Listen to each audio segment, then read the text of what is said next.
नमस्कार साथियों, मैं अपने YouTube चैनल पर आप सभी का बहुत-बहुत स्वागत करता हूं और इस वीडियो में हम पढ़ने वाले हैं मध्य प्रदेश की भूगोल के बारे में और मध्य प्रदेश भूगोल का पहला चैप्टर।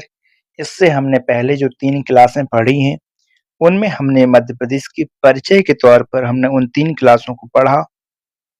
आज हम कोर ज्योग्राफी पढ़ेंगे जो मध्य प्रदेश से संबंधित है और उनसे संबंधित जितने भी तथ्य हैं, फैक्ट हैं, उन सभी को समझेंगे और याद करने के लिए कुछ ट्रिक होगी तो हम बाद में बताएंगे या फिर इसके लिए हम अलग से एक शॉर्ट वीडियो बना के डाल देंगे। आगे बढ़ने से पहले अगर आपने अभी तक हमारे चैनल को सब्सक्राइब नहीं किया है तो सब्सक्राइब कर लीजिए, जिससे आने वाले वीडियो आपको समय पर मिल सकें और आप किसी भी परीक्षा की तैयारी कर रहे हैं जिसमें मध्य प्रदेश का भूगोल पूछा जाता है, चाहे वह एमपी असिस्टेंट प्रोफेसर हो, एमपी पीएससी प्रीलिम्स हो या फिर एमपी पुलिस, एमपी एसआई या फिर एमपी की किसी भी अन्य परीक्षा। ठीक है, तो उस सभी के लिए यह महत्वपूर्ण होगा। तो हम समझते हैं मध्य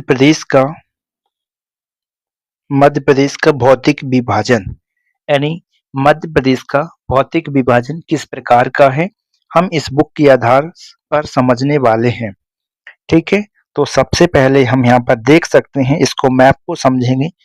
अब हम क्षेत्रफल के आधार पर इनको समझते हैं। सबसे ज्यादा क्षेत्रफल है मालवा के पठार का, तो इस वाले क्षेत्र को हम किस नाम से जानते हैं? मालवा के पठार के नाम से जानते हैं। तो इसमें जो गुना अशोकनगर वाला क्षेत्र है, इस वाले क्षेत्र को हम किस नाम से जानते हैं? मालवा के क्षेत्र पठार के नाम से जानते हैं। यह मध्य प्रदेश का सबसे बड़ा भूभाग कवर करता है। लगभग 28% भूभाग है जो यह कवर करता है। कितना प्रतिशत भूभाग है? तो 28% भूभाग है जो मालवा का पठार कवर करता है।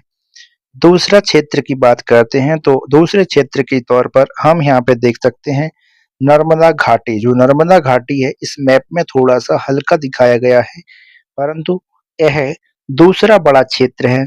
नर्मदा घाटी वाला क्षेत्र है, ये दूसरा बड़ा क्षेत्र है जिसका क्षेत्रफल लगभग 26% है मध्य प्रदेश के क्षेत्रफल का। यानी जो टोटल क्षेत्रफल है मध्य प्रदेश का, उसका कितना प्रतिशत है? 26% नर्मदा घाटी कवर करती है। तो कितना करती है?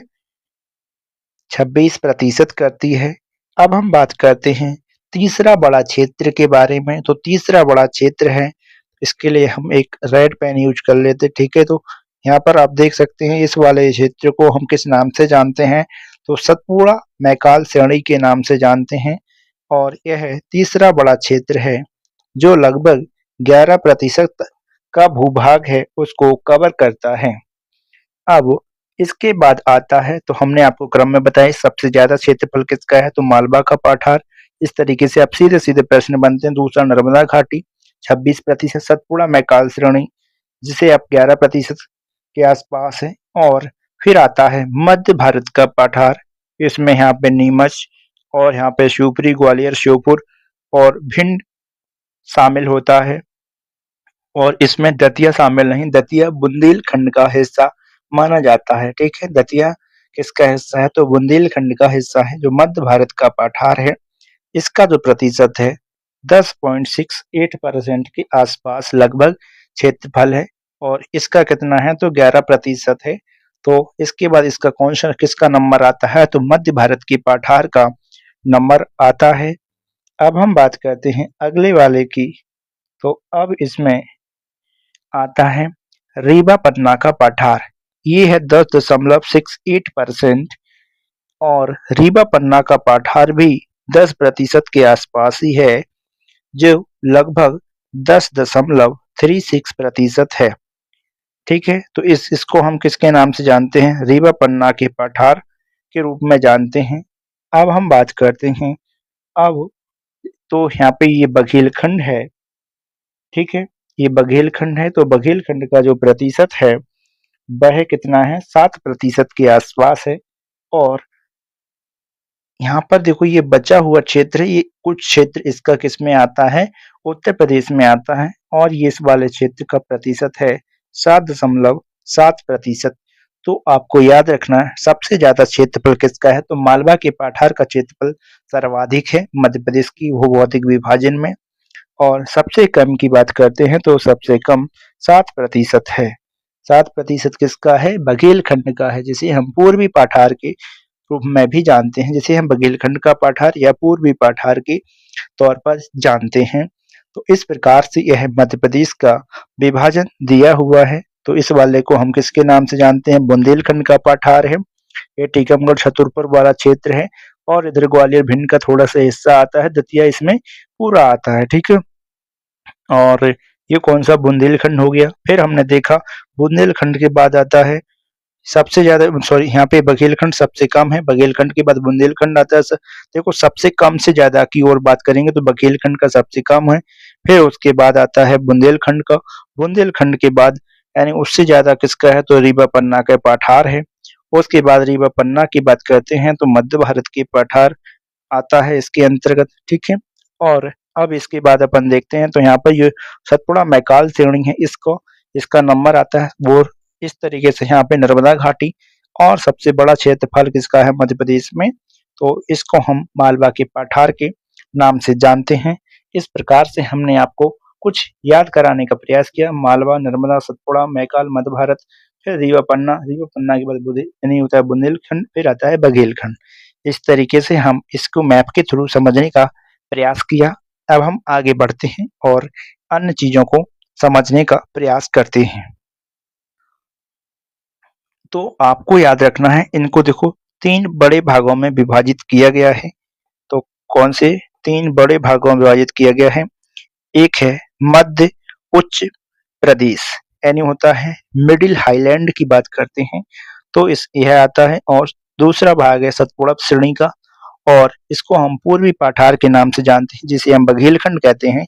वह किसका हिस्सा है, पूर्वी पाठार, यानी उसका इसको मुख्य 3 भागों में बांटा जाता है। अब देखते हैं कि जो मध्य मध्य उच्च प्रदेश है, यानी होता है जो सेंट्रल सेंट्रल हाईलैंड है, तो इसको हमने कितने भागों में बांटा है, 5 भागों में बांटा हुआ है।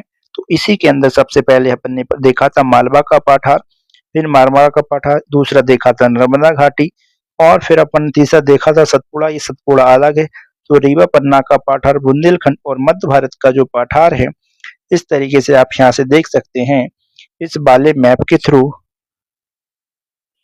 कि इस वाले क्षेत्र को हम किस नाम से जानते हैं, सेंट्रल हाईलैंड के नाम से जानते हैं इस वाले क्षेत्र को। ठीक है, यह एक प्रकार से इसमें आपसी समरूपता पाई जाती है। तो उस आधार पे अपन कह सकते हैं कि इसको मध्य उच्च प्रदेश के नाम से जानते हैं। इस नीचे वाले को हम किस, सतपुड़ा, मैकाल श्रेणी, और ये बघेलखंड को पूर्वी। तो इस तरीके से आप इस मैप के थ्रू समझेंगे तो आपको याद करने में आसानी रहेगी। ठीक है, अब सतपुड़ा श्रेणी है तो सतपुड़ा की भाग है यहाँ पे दिए, देखो सतपुड़ा यानी 7 पहाड़ियों से मिलकर बना हुआ है। और पश्चिमी श्रेणी को हम राजपीपला के नाम से जानते हैं, मध्य श्रेणी को महादेव के नाम से, पूर्वी श्रेणी को हम मैकाल श्रेणी के नाम से जानते हैं। और पूर्वी पाठार, ये देखो पूर्वी श्रेणी है, मैकाल मैकाल श्रेणी है। ठीक है, ये पूर्वी पाठार है, ये प्लेट्यू है। ठीक है, ये श्रेणी है यानी रेंज है, इसको हम बघेलखंड के नाम से जानते हैं। अब हम समझते हैं सीधा, ठीक है, मध्य भारत के पाठार की विशेषताओं के बारे में और उसकी भौगोलिक स्थिति के बारे में। तो देखो स्थिति होती है तो स्थिति को हम किस आधार पे दर्शाते हैं, तो स्थिति को हम अक्षांश और देशांतरों के आधार पर, यानी होता है इनका प्रयोग करके, इनके कोऑर्डिनेट का प्रयोग करके हम किसी भी राज्य या किसी स्थान की स्थिति को दर्शाते हैं। तो स्थिति की बात करते हैं तो मध्य प्रदेश के उत्तर पश्चिम में 24 डिग्री से यानी होता है 26 डिग्री 48 मिनट उत्तरी अक्षांश, ठीक है, कौन से उत्तरी अक्षांश में, और 74 डिग्री 50 मिनट से 79 डिग्री 10 मिनट पूर्वी देशांतर के मध्य अवस्थित है। तो इसको अगर आप याद होता है तो अच्छी बात है, पर इतना याद रखना ही है मध्य प्रदेश की किस कौन से हिस्सा में है, उत्तरी और पश्चिमी हिस्से में है। ठीक है, ना कि बिल्कुल पश्चिमी नहीं, कह उत्तरी पश्चिमी कह सकते हैं। ठीक है, तो ये उत्तर पश्चिम में स्थित है। ठीक है, क्षेत्रफल की बात करते हैं तो इसका जो क्षेत्रफल है, तो मध्य भारत का पठार मध्य प्रदेश के कुल भौगोलिक क्षेत्रफल का 10.68% है। अब हम बात करते हैं जो मध्य भारत का पाठार है, उसका निर्माण किस प्रकार से हुआ है। तो इस पाठार का निर्माण मुख्यतः विंध्य शैल समूह, देखते हैं कि यहाँ पर जो बीच में से यहाँ से क्या निकलता है, जो विंध्य पाठार है उसी के शैल समूह के अपरदन से, यानी क्या हुआ है, अपरदन से हुआ है, यानी इरोजन, ठीक है, और नदियों के निक्षेपण से हुआ है। तो यहाँ पे जो नदियों द्वारा मलबा लाया गया और उससे किसका निर्माण हुआ है, मध्य भारत के पाठार का निर्माण हुआ है, ठीक है। तो आप देख सकते हैं इस वाले क्षेत्रफल को यहाँ पे दर्शाया गया है, ये क्षेत्रफल आप देख सकते हैं, ब्लैक ब्लैक दर्शाया गया है, इसको हम किस नाम से जानते हैं, मध्य भारत के पाठार के नाम से जानते हैं, ठीक है। तो अब इससे संबंधित जिले, तो इसमें नीमच आता है, और नीमच, श्योपुर, मुरैना, भिंड, यानी देखो यहाँ पे ये 3 जिले तो यहाँ पे आते हैं, ठीक है, और ग्वालियर, शिवपुरी ये आते हैं, ठीक है। ग्वालियर, शिवपुरी किसमें आते हैं, और यहाँ पे नीमच आता है, ये इधर वाले को नीमच बताया है, नीमच और श्योपुर, मुरैना, यहाँ पे ये कौन सा है, यहाँ पर ये श्योपुर हो जाएगा, फिर ये मुरैना बीच में, और यहाँ पर ये भिंड वाला हिस्सा है, ठीक है। पूर्व इस तरीके से यहाँ पर भिंड का हिस्सा आता है। अब हम बात करते हैं ये किससे है, इसकी हम स्थिति के अंतर्गत की चीजें पढ़ रहे थे। निर्माण कैसे हुआ है, तो बिंद सेल के अपार्दन और नदियों के निक्षेपण से हुआ है। निक्षेपण का मतलब क्या होता है कि जब नदियां कुछ किसी चीज को तोड़ती हैं तो वहां पर उनके जो टुकड़े या हिस्से डले रह जाते हैं, बच जाते हैं, उसको हम निक्षेपण कहते हैं। जलवायु की बात करते हैं, तो जो इसकी जलवायु है वह किस प्रकार की जलवायु है, तो यह आपको बहुत ही महत्वपूर्ण प्रश्न है कि मध्य भारत के पाठार की जलवायु कैसी है, तो विषम जलवायु है। किस प्रकार की है जलवायु है, विषम जलवायु है। तो और विषम जलवायु का मतलब क्या होता है, ग्रीष्म ऋतु में अत्यधिक गर्मी और शीत ऋतु में अत्यधिक ठंड, मतलब इसका एक ही मतलब होता है, यह महाद्वीपीयता का प्रभाव पड़ता है। मतलब होता है समुद्र से जो ज्यादा दूरी पर स्थित स्थल खंड होता है उस पर यह प्रभाव दिखाई देता है। जैसे यहाँ पे भारत जो मध्य प्रदेश है इसकी समुद्र से दूरी ज्यादा होने के कारण यहाँ पर महाद्वीपीयता का प्रभाव यानी कॉन्टिनेंटल इफेक्ट पड़ता है। तो उस आधार पर यहाँ पर क्या होता है, सर्दियों में तो ज्यादा सर्दी पड़ती है और गर्मियों में ज्यादा गर्मी पड़ती है। इसको हम विषम जलवायु के नाम से जानते हैं। वर्षा की बात करते हैं, इस क्षेत्र में औसत वर्षा लगभग 50 से 75 सेंटीमीटर के आसपास होती है, अर्थात ये अल्प वर्षा वाला क्षेत्र है। एक तरीके से कह सकते हैं जो 50 से 70 सेंटीमीटर होती है, इस पर अगर जहाँ पर भी 50 से 70 सेंटीमीटर वर्षा होती है वहां पर सिर्फ घास उगते हैं और पेड़ों की मात्रा थोड़ी सी कम होती है, ठीक है। और इस वाले क्षेत्र में कैसे प्रकार की पर्णपाती, शुष्क पर्णपाती वन जैसे दिखाई देते हैं आपको, ठीक है। और यहाँ पे शुष्क कटीले पर्णपाती, पर्णपाती का मतलब होता है जो अपनी बसंत के समय पर अपने जो पत्ते हैं उनको गिरा देते हैं, तो उनको हम पर्णपाती वन के नाम से जानते हैं। इसमें खैर है, बबूल है, पलास है आदि के पेड़ पाए जाते हैं। अब यहाँ पे मिट्टी जलोढ़ मिट्टी व कछारी मृदा पाई जाती है। जलोढ़ मिट्टी का मतलब ऐसी मिट्टी जो नदियों के बहाव के कारण यानी यहाँ पे आई हुई है, तो भाई जलोढ़ मृदा है, और जलोढ़ मृदा अच्छी उपजाऊ वाली मिट्टी मानी जाती है। कछारी मिट्टी, और फसल की बात करते हैं तो यहाँ पे सरसों, ज्वार, तिल, गेहूं आदि होते हैं, ठीक है। ये सरसों महत्वपूर्ण है, ज्वार गेहूं मध्य प्रदेश में हर जगह होती है, ज्वार गेहूं तो ठीक है। अब ये तिल और सरसों इस तरीके से आप याद रखेंगे तो यह महत्वपूर्ण है, ठीक है, सरसों के लिए। अब नदियों की बात करते हैं तो प्रमुख नदियां यहाँ पे चंबल, तो यहाँ पे देख सकते हैं यहाँ से होते हुए ऐसे चंबल निकलती है और यहाँ से होते हुए चंबल नदी, और इसी के भी सिंध निकलती है, ठीक है। इधर से सिंध निकलती है, काली सिंध है, पार्वती नदी है इधर, ये पार्वती, कुआरी और शीप नदी ये यहाँ पर मुख्यतः प्रवाहित होती हैं। विशेष बात करते हैं तो मध्य भारत के पाठार को सरसों की हांडी या सरसों का पाठार भी कहा जाता है। मध्य भारत के पाठार को चंबल उप आर्द्र भी कहा, उप आर्द्र प्रदेश, यह बहुत ही महत्वपूर्ण है।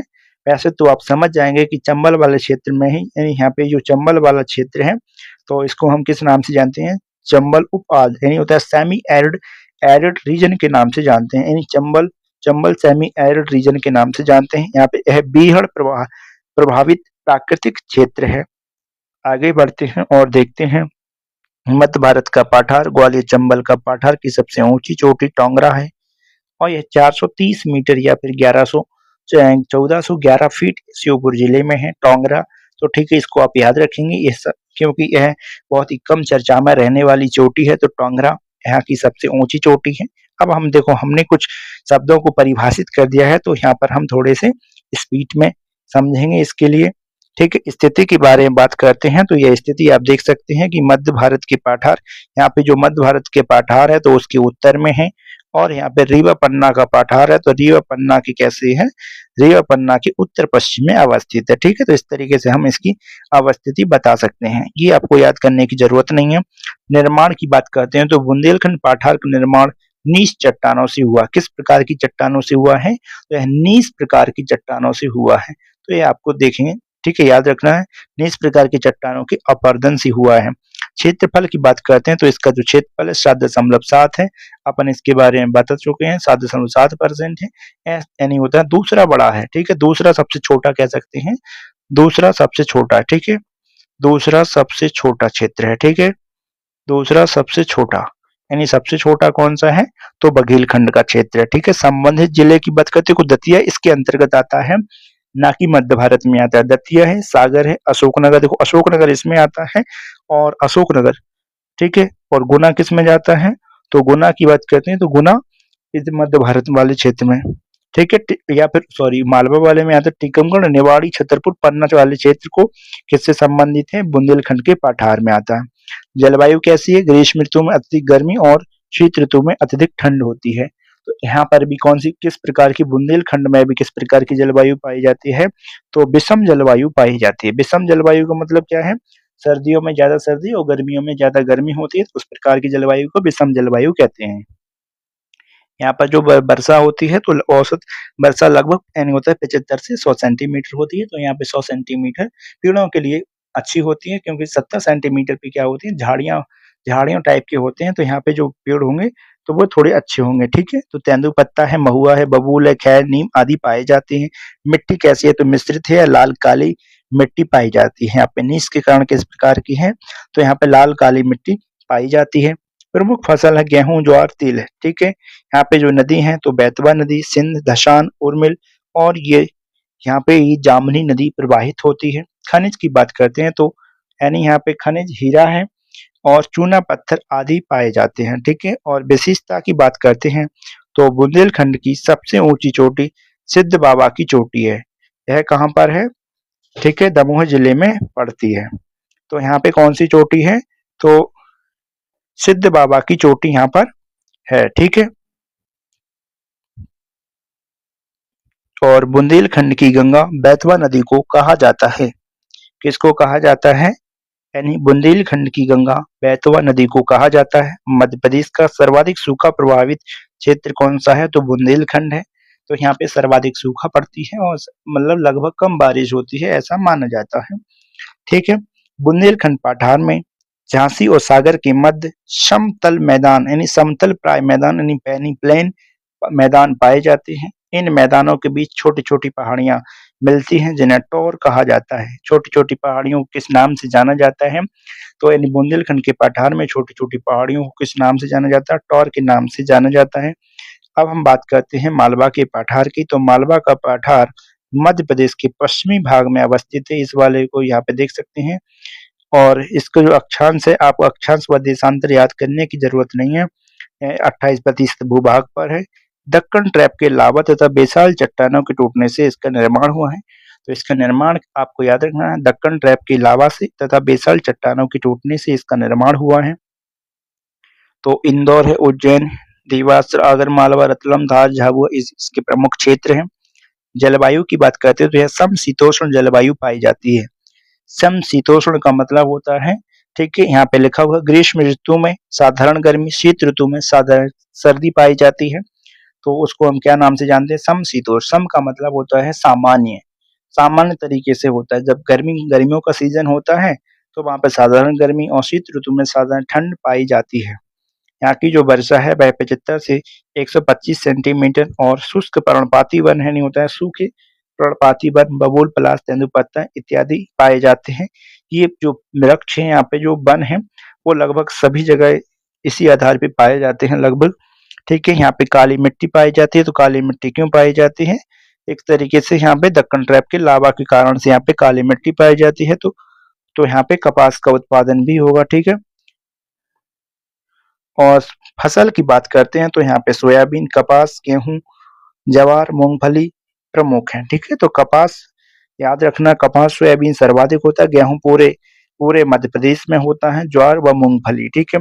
नदियां चंबल है, क्षिप्रा, पार्वती, गंभीर, खान, माही आदि प्रवाहित होती हैं। तो मध्य प्रदेश का सबसे बड़ा प्राकृतिक क्षेत्र है क्योंकि ये 28% भूभाग पर फैला हुआ है। इसे हम गेहूं की डलिया या फिर बास्केट ऑफ व्हीट के नाम से जाना जाता है। तो यहाँ पर क्या है, यह अच्छी काली मिट्टी होने के कारण यहाँ पर गेहूं का उत्पादन ज्यादा होता है, तो इसीलिए इसको गेहूं की डलिया के नाम से जाना जाता है। कर्क रेखा मालवा के मध्य से गुजरती है। मालवा पठार का ढाल अफवाह उत्तर की ओर है, इसीलिए यहाँ की जो नदियां हैं वो इस तरीके से प्रवाहित होती हैं। और यहाँ पे जो बिंद क्षेत्र है, इस बिंद क्षेत्र यहाँ पे किसका काम करता है, जल विभाजक का कार्य करता है। किसका काम करता है, जल विभाजक का कार्य करता है। फिर इसी बिंद यानी होता है इसके नीचे यहाँ पे नर्मदा नदी, और फिर यहाँ पे सतपुड़ा, और सतपुड़ा के नीचे कौन सी नदी प्रवाहित होती है, तो सतपुड़ा के नीचे ताप्ती नदी प्रवाहित होती है। मालवा के पठार की सबसे ऊंची चोटी सिगार चोटी है। अन्य चोटी यहाँ पे जानापाव पहाड़ी है, जहाँ से चंबल नदी प्रवाहित होती है। धजारी चोटी, और तीनों इंदौर जिले में स्थित हैं, तो इनको आप थोड़ा सा अच्छे से याद रखिए, ठीक है। तो यहाँ पे 3 चोटियां हैं, सिगार चोटी, और जानापाव पहाड़ी और धजारी की, ठीक है। इनकी आप 881 मीटर है, या 854, 810 है। चीनी यात्री फायान ने मालवा की जलवायु को सर्वश्रेष्ठ कहा है।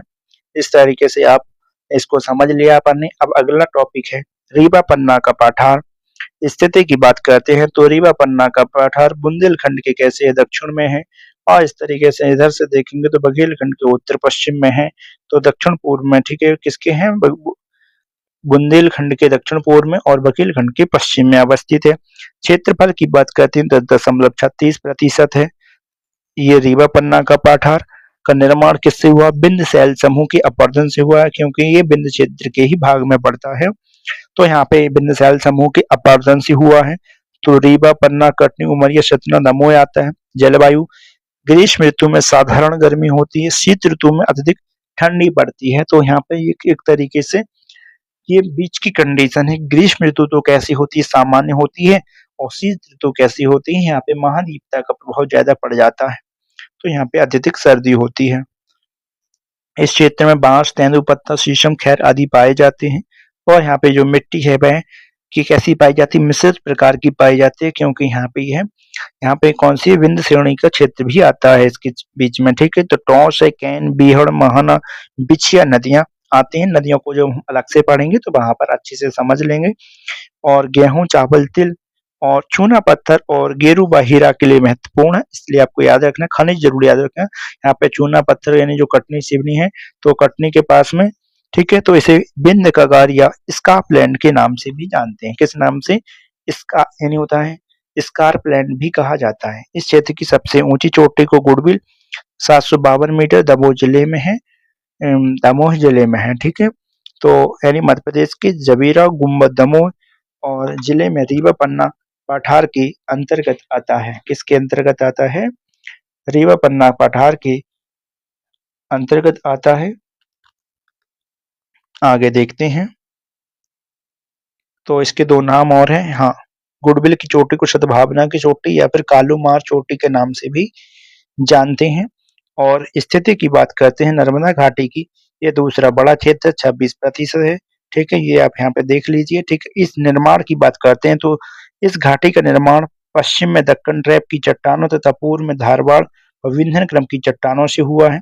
जबलपुर, नरसिंहपुर, नर्मदा, हरदा, सीहोर, रायसेन इत्यादि। और जलवायु आपको याद रखनी है, ग्रीष्म ऋतु में अत्यधिक गर्मी होती है, शीत ऋतु में साधारण सर्दी पड़ती है। तो ये उसके विपरीत है, ठीक है।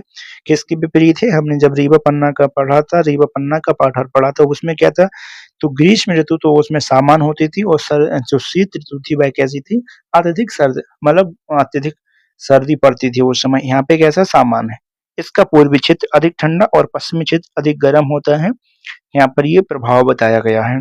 वर्षा की बात करते हैं, इस क्षेत्र में वर्षा की मात्रा पश्चिम से पूर्व जाने पर क्रमशः बढ़ती जाती है। यानी अगर पश्चिम से पूर्व की ओर जाएँगे तो वर्षा इस तरीके से बढ़ती जाती है। ये इस मानसून के कारण होती है, ऐसा यहाँ पर ही नहीं होता, पूरे मध्य प्रदेश में भी होता है कि पश्चिम से पूर्व में जाने पर वर्षा बढ़ती जाती है। इस क्षेत्र में औसत वर्षा 125 सेंटीमीटर मैक्सिमम होती है। नदियाँ नर्मदा, तवा, हेरोन, शेर, हथनी, शक्कर, दूधी इसी क्षेत्र की प्रमुख नदियाँ हैं। वन की बात करते हैं, सागौन, साल, तेंदुपत्ता, बांस आदि। मिट्टी का निर्माण की बात करते हैं, मिट्टी नर्मदा घाटी के पश्चिम में गहरी काली मिट्टी, पूर्वी क्षेत्र में लाल मिट्टी पाई जाती है। तो फसलें यहाँ पर कपास, मूंगफली, मध्य क्षेत्र में गेहूं और पूर्वी क्षेत्र में चावल का उत्पादन होता है। खनिज चूना पत्थर, संगमरमर और चीनी मिट्टी आदि। नर्मदा घाटी क्षेत्र को कृषि अर्थव्यवस्था की रीढ़ की हड्डी कहा जाता है, तो इसको आप याद रखेंगे। तो कृषि अर्थव्यवस्था की रीढ़ की हड्डी कहा जाता है। यह मध्य प्रदेश का सबसे निचला भाग है। अब हम बात करते हैं सतपुड़ा मैकाल श्रेणी के बारे में। तो इसका जो पश्चिम भाग है राजपीपला के नाम से जानते हैं, मध्य प्रदेश व गुजरात में है। और मध्य में महादेव श्रेणी मध्य प्रदेश व महाराष्ट्र में। पूर्वी है मैकाल श्रेणी के नाम से जानते हैं, जिसका विस्तार मध्य प्रदेश में और छत्तीसगढ़ में है। मध्य वाले का किसमें है, तो मध्य प्रदेश व महाराष्ट्र में, गुजरात व मध्य प्रदेश। स्थिति मैक यानी सतपुड़ा मैकाल श्रेणी नर्मदा घाटी के दक्षिण में एक समानांतर फैली हुई है। इसका प्रतिशत कितना है, 11% है। ये तीसरा बड़ा क्षेत्र है। और ग्रीष्म ऋतु में साधारण गर्मी और शीत ऋतु में अत्यधिक ठंड पाई जाती है। और यह बिल्कुल किसके आधार प्रकार की है, जिस प्रकार से रीवा पन्ना में पाई जाती है जलवायु, उसी प्रकार की यहाँ पे जलवायु देखने को मिलती है। मिट्टी की बात, निर्माण की बात करते हैं, तो इस क्षेत्र का निर्माण क्या दक्कन ट्रैप की चट्टानों के साथ साथ धारवाड़ क्रम की चट्टानों से हुआ है। तो बालाघाट, सिवनी, छिंदवाड़ा, पांडुना, खंडवा, खरगोन, बड़वानी इस क्षेत्र में आते हैं। और वर्षा की बात करते हैं तो 75 सेंटीमीटर, पश्चिम भाग में 75 सेंटीमीटर और पूर्वी भाग में 150 सेंटीमीटर तक बारिश होती है। और यहाँ की जो नदियां हैं ताप्ती, बैनगंगा, शक्कर, दूधी, पैंच, वर्धा, बावनथड़ी आदि नदियां यहाँ से निकलती हैं। और इस क्षेत्र में छिछली काली व लैटेराइट मिट्टी की अधिकता होती है। ठीक है, लैटेराइट मिट्टी का निर्माण कैसे होता है आप नीचे कमेंट करके बताएंगे। ठीक है, लैटेराइट मिट्टी का निर्माण कैसे होता है। अब हम पूर्वी पठार की बात करते हैं, तो यह मध्य प्रदेश के पूर्वी भाग में है, लगभग 7% में है। यह आद्य महाकल्प शैल समूह से निर्मित है और उसमें सिंगरौली, सीधी, रीवा, शहडोल आता है। और ग्रीष्म ऋतु में साधारण गर्म होता है, शीत ऋतु में अतिरिक्त ठंड पड़ती है। तो इस तरीके से बघेलखंड में भी यही है। और यहाँ पर अपन ये पन्ना के पठार में, और ये नीचे वाला क्षेत्र अलग से हमने पढ़ा सतपुड़ा वाले क्षेत्र में भी इस प्रकार की ही पाई जाती है। ग्रीष्म ऋतु कैसी होती है, सामान्य गर्म होता है, और जबकि शीत ऋतु में अत्यधिक सर्दी पड़ती है। तो यहाँ की जो मिट्टी है लाल पीली मिट्टी है। तो लाल पीली मिट्टी में हम क्या होते हैं, यहाँ पे चावल का उत्पादन सर्वाधिक करते हैं। तो यहाँ पे इसको अपन देख सकते हैं। तो यहाँ पे इसको संक्षेप में बताया गया है रिवीजन के तौर पर। मालवा का पाठार 28%, काली मिट्टी पाई जाती है। यहाँ पे सोयाबीन मुख्यतः, तो ये नदियां प्रवाहित होती हैं। यहाँ की सबसे ऊंची चोटी को सिगार चोटी के नाम से जानते हैं। मध्य भारत 10.68% है। काली और कछारी, जलोढ़ व कछारी मिट्टी पाई जाती है। यहाँ पे सरसों का उत्पादन मुख्यतः होता है। चंबल, सीप, सिंध नदी प्रवाहित होती है। सरसों की हांडी के नाम से इसको जाना जाता है। बुंदेलखंड का पाठा 7.7%, जिसको हम दूसरा बड़ा क्षेत्र, मिश्रित मिट्टी पाई जाती है। गेहूं व तिल, कैनबेत व जामनी नदी। बुंदेलखंड का पाठार की सबसे ऊंची चोटी कौन सी है, सिद्ध बाबा की चोटी है। और रीवा पन्ना का पाठा 10.36, मिश्रित प्रकार की गेहूं, चावल और कैन बटौश नदी होती है। और यहाँ पे जवेरा गुम्बद दमोह जिले में रीवा पन्ना पठार के अंतर्गत स्थित है। नर्मदा घाटी 26% भाग में फैला हुआ है। जलोढ़ व काली गहरी मिट्टी, जलोढ़ व गहरी काली मिट्टी पाई जाती है। यहाँ पे गेहूं, दलहन, गन्ना, कपास आदि का उत्पादन होता है। नर्मदा और तवा नदी यहाँ की प्रमुख नदी है। और सबसे निचला प्राकृतिक स्थल, मध्य प्रदेश के सबसे नीचे वाला भाग की बात करते हैं तो कौन सा है, एक तरीके से भ्रंश में है ये। ठीक है, तो सतपुड़ा पर्वत श्रेणी की बात करते हैं तो ये 11%, लैटेराइट मिट्टी, छिछली और काली मिट्टी, और यहाँ पे मक्का का उत्पादन होता है। ठीक है, यहाँ पे दूधी, देनवा, शक्कर। और प्रदेश की सबसे ऊंची चोटी धूपगढ़ की चोटी, जिसकी ऊंचाई कितनी है, 1350 मीटर है, वह यहीं पर स्थित है। ठीक है, बघेलखंड 7%, लाल पीली मिट्टी, यहाँ पे चावल होगा। ठीक है, लाल पीली मिट्टी में सोन और बीहड़। ठीक है, प्रदेश का सबसे छोटा प्राकृतिक भाग के रूप में जाना जाता है कि यहाँ पे कुछ अन्य महत्वपूर्ण चीजें हैं जो और भी जरूरी थी, तो यहाँ पे इस बुक में दिया हुआ है। गोवा प्लान यानी गोवा गोवा प्लान को साकार करने वाले तथ्य यानी कुछ महत्वपूर्ण तथ्य यानी प्रदेश शब्द की उत्पत्ति है वह किससे है, रीजियो से हुई है। रीजियो अर्थात रीजन, ठीक है। इसी बाद में रीजियो को क्या नाम दिया गया है, रीजन, ठीक है। तो लैटिन शब्द है, तो इस तरह के प्रश्न भी बन जाते हैं। भारत के यानी होता है प्रादेशिक विभाजन के प्रतीक प्रयत्न में कई विद्वानों का योगदान रहा, जिसमें डडले स्टाम्प व आर.एल. सिंह का विशेष योगदान है। देखो इन्होंने क्या हुआ, प्रादेशिक नियोजन यानी होता है रीजनल डेवलपमेंट पर इन्होंने काम किया है, जिनको हम कहाँ पर पढ़ते हैं, जैसे यूजीसी नेट इत्यादि पढ़ते हैं या फिर एमए इत्यादि में इसको पढ़ना पड़ता है। ये डडले स्टाम्प और आर.एल. सिंह के बारे में इन्होंने बांटा हुआ है इन क्षेत्रों के लिए। चंबल को उप आंध्र प्रदेश को सामान्यतः मध्य भारत का पठार भी कहा जाता है। ये अपन ने देख लिया था। मध्य भारत का पठार की पश्चिम की ओर बूंदी और करौली पहाड़ियां या अरावली श्रेणियां इस प्रदेश की सीमा बनाते। ये बताना चाहते हैं कि जो मध्य भारत का पठार है इसकी राजस्थान की सीमा बनती है, तो वह कहाँ बनाती है, बूंदी। बूंदी कहाँ पर है, राजस्थान में है बूंदी। और करौली पहाड़ियां या फिर अरावली श्रेणियों के बीच इसकी सीमा बनती है। बीच में मेवाड़ का पठार भी है, ठीक है। तो पश्चिमी सतपुड़ा तथा झाबुआ के क्षेत्र में संपूर्ण प्रदेश में सूखे मानसून वन मिलते हैं। सूखे मानसून वन यहाँ पे मिलते हैं। बघेलखंड में स्थित देवगढ़ का पठार सरगुजा छत्तीसगढ़ सोन तथा महानदी का जल विभाजक होता है। जल विभाजक मतलब एक पहाड़ होता है, जल विभाजक मतलब यहाँ से इस तरीके से नदियां निकलती हैं, इस तरफ से कुछ इस तरह नदियां निकलती हैं, तो ये क्या हो गया, जल विभाजक हो गया, ठीक है। ये ऊंचा वाला भाग होता है, इस तरीके से ऊंचा पर्वत क्षेत्र एक तरीके से। रीवा पन्ना का पठार दूसरा नाम है बिंद का पठारी प्रदेश के नाम से हम जानते हैं। तो बिंद का पठारी प्रदेश किसे कहा जाता है, क्योंकि यहाँ पे ये विंध्य पर्वत श्रेणी है, तो उसी के भाग में आता है। चीनी यात्री फायान ने मालवा की जलवायु कैसे कहा है, सर्वश्रेष्ठ जलवायु कहा है। कर्क रेखा मालवा के पठार को दो भागों में विभाजित करती है। सतपुड़ा श्रेणी मध्य प्रदेश की दक्षिणी सीमा बनाती है, ठीक है। चंबल नदी उत्तरी सीमा बनाती है और उत्खात स्थल स्थलागति बीहड़ का निर्माण करती है, ठीक है। खंडहर होते हैं एक तरीके से, बड़े बड़े गहरे खड्डे होते हैं, उनको हम बीहड़ कहते हैं। विंध्याचल पर्वत श्रेणी नर्मदा व गंगा नदी के मध्य जल विभाजक का कार्य करती है। जैसे हमने अभी बताया कि यहाँ की जो इस तरफ को उत्तर की ओर बहती है, यहाँ पे जल विभाजक का कार्य कौन करता है, तो जो विंध्याचल पर्वत श्रेणी है, श्रृंखला है, तो वे इसको जल विभाजक के रूप में कार्य करती है। पन्ने की यानी होता है पन्ना की हीरे की खाने विजावर श्रेणी के अंतर्गत आती हैं, ठीक है। तो गुड़बिल या फिर कालूमार चोटी जिला दमोह में स्थित है। इसे सद्भावना शिखर के नाम से जानते हैं। और यानी होता है विंध्य पर्वत श्रेणी राजस्थान मध्य प्रदेश से लेकर पूर्व में सासाराम तक फैली हुई। इसका जो विस्तार है बहुत लंबा है, ठीक है। और प्रदेश में आर्किन युग की चट्टानों को संगमरमर प्राप्त किया जाता है, जैसे जबलपुर में, ठीक है। तो पन्ना जिले की भोगन नदी से हीरे प्राप्त होते हैं। मझगवा पन्ना सतना, हिनौता पन्ना और कोटारिया सतना हीरे की खान है। बुंदेलखंड पठार में झांसी और सागर के मध्य क्या है, पेनिप्लेन पाया जाता है। तो पेनिप्लेन की संकल्पना किसने दी, ये आप कमेंट करके बता सकते हैं।